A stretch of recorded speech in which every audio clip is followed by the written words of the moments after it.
Hi అండి, రండి. ఈరోజు మనం రొయ్యలు ఎగురు చేసుకుందాం. దానికి ఒక కడాయి పెట్టేసి కావలసినంత ఆయిల్ కొంచెం ఎక్కువే పడుతుంది తీసుకోండి. ఆ తర్వాత ఒక్క చెక్క, 2 లవంగాలు, ఒక ఏలక, ఇవి కొద్దిగా వేగంగానే చేతికి ఎంత కరివేపాకు వస్తుందో అంత తీసి ఇందులో వేసేయండి. తర్వాత సోంపు ఒక స్పూను, చిన్న స్పూను వేసుకోండి. ఇది వేగుతున్నప్పుడు మనం ఉల్లిపాయలండి, ఒక కొంచెం మీడియం సైజు ఉల్లిపాయలే ఒక 4 తీసుకోండి. అవి తరిగి పెట్టుకోండి. అవి పచ్చిమిర్చి, ఇప్పుడు పచ్చిమిర్చి వేస్తాను. పచ్చిమిర్చి ఒక 3 ఇలా చిన్న చిన్నవిగా తరిగి అవి వేసుకోండి. దాని తర్వాత అవి కొద్దిగా వేగిన తర్వాత ఉల్లిపాయలు, నేను చెప్పాను కదా 4 ఉల్లిపాయలు, అవి కూడా సన్నగా తరిగి ఉంచుకోండి. ఇగురు కాబట్టి దీనికి ఉల్లిపాయలు ఎక్కువ పడతాయి. కాబట్టి మనం బాగా సన్నగా తరిగిన ఉల్లిపాయలు నూనెలో వేసి బాగా వేపుకోవాలండి. బ్రౌన్ కలర్ వచ్చేయాలి. బ్రౌన్ కలర్ వచ్చేంత వరకు వేపుకోవాలి నిదానంగా. వేగిన తర్వాతే మిగతా ప్రాసెస్. అది బ్రౌన్ కలర్ రాకపోతే ఈ కూర టేస్ట్గా ఉండదు. కాబట్టి చూసారా, ఈ విధంగా బ్రౌన్ కలర్ వచ్చేసాయి.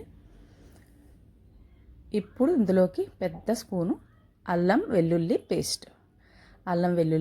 పేస్ట్ తీసుకొని ఇందులో వేసి, దాంతోపాటు ఉప్పు మీకు ఎంత కావాలో, కూరకి ఎంత సరిపోతుందో అంత ఉప్పు చేర్చుకొని బాగా వేగనివ్వండి.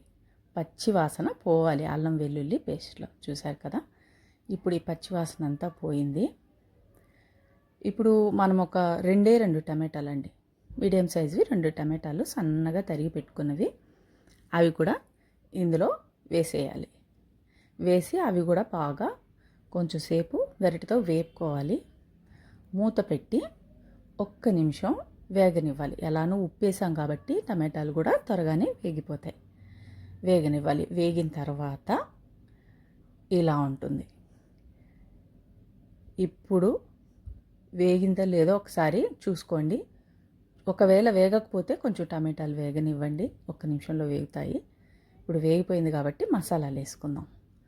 ఒక 1/2 స్పూను పసుపు, 1.5 స్పూను కారం, 1.5 స్పూను ధనియాల పొడి, ఇవన్నీ వేసి మళ్ళా నూనెలో కొంచెంసేపు బాగా వేగాలి.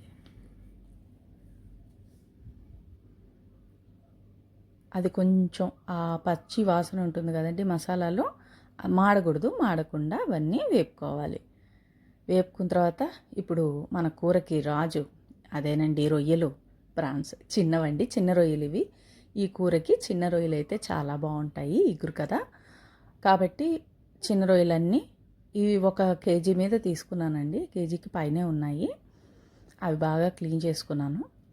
అవి వేసేయండి. వేసి బాగా కలుపుకోండి. ఈ కూరకి అసలు ఒక్క చుక్క కూడా బయట నుంచి నీళ్లు పోయాల్సిన అవసరం లేదు. అలానే నీరు వస్తుంది దీంట్లోనే. ఇప్పుడు ఇది సిమ్లో పెట్టేసి మూత పెట్టేయండి. ఒక 2 మినిట్స్లో తీసి చూసారంటే మొత్తం నీరు ఉంటుంది. నేను అస్సలు నీళ్ళు పోయలేదండి, ఇది ఇందులో వస్తుంది. కాబట్టి ఈ నీళ్ళలోనే ఈ రొయ్యలు వేగిపోతాయి బాగా. కాబట్టి హైలో పెట్టుకొని ఇప్పుడు మూత పెట్టకుండా అలాగే నీళ్ళన్నీ ఎగిరనివ్వండి. 4 నిమిషాల్లో నీళ్ళన్నీ ఎగిరిపోతాయండి. చూసారు కదా, ఈ విధంగా వస్తుంది. రొయ్యలు ఎక్కువసేపు ఉడకాల్సిన అవసరం లేదండి, 4 నిమిషాల్లో ఉడికిపోతాయి. ఇప్పుడు గరం మసాలా, హోమ్ మేడ్ గరం మసాలా అండి ఇది. మీ దగ్గర ఏది అవైలబిలిటీ ఉంటే ఆ గరం మసాలా 1 స్పూన్ వేసుకోవాలి. ఆ తర్వాత జీలకర్ర, మన మిరియాల పొడి, ఇది ఒక్కటే వేస్తే మన కూర అయిపోతుంది. కొంచెం వేగనిచ్చానండి గరం మసాలా వేసిన తర్వాత. ఇప్పుడు జీలకర్ర ప్లస్ పెప్పర్ పౌడర్ కలిపినటువంటి ఒక పౌడర్ని 1 స్పూన్, అది కూడా వేసి కలుపుకోవాలి. నిదానంగా సిమ్లో పెట్టుకొని కొంచెంసేపు కలుపుతూ ఉండాలండి. కొత్తిమీర వేసుకోండి. కొత్తిమీర వేసి కలుపుతూ ఉండాలి. కలుపుతూ ఉంటే దగ్గర ఉండాలి, మాడొచ్చేస్తుంది. లేకపోతే అడుగున నీళ్లు లేవు కదా, మాడిపోతుంది. కాబట్టి దగ్గరుండి కలుపుతూ ఉంటే కొద్దిగా కలర్ చేంజ్ అవుతుంది. మనం ఎంత నిదానంగా వేపుకుంటామో ఇది అంత టేస్టీగా ఉంటుందండి. రైస్లో కలుపుకున్న పప్పుచారు కన్నా, సాంబార్ కన్నా చాలా బాగుంటుంది. ఉట్టిన రైస్లో చపాతీకి చాలా బాగుంటుంది. రొయ్యల ఎగురు అయిపోయింది. చాలా టేస్టీగా ఉంటుంది. తిని చూసి మీకు ఎలా వచ్చిందో కమెంట్స్ చేయండి. Thank you.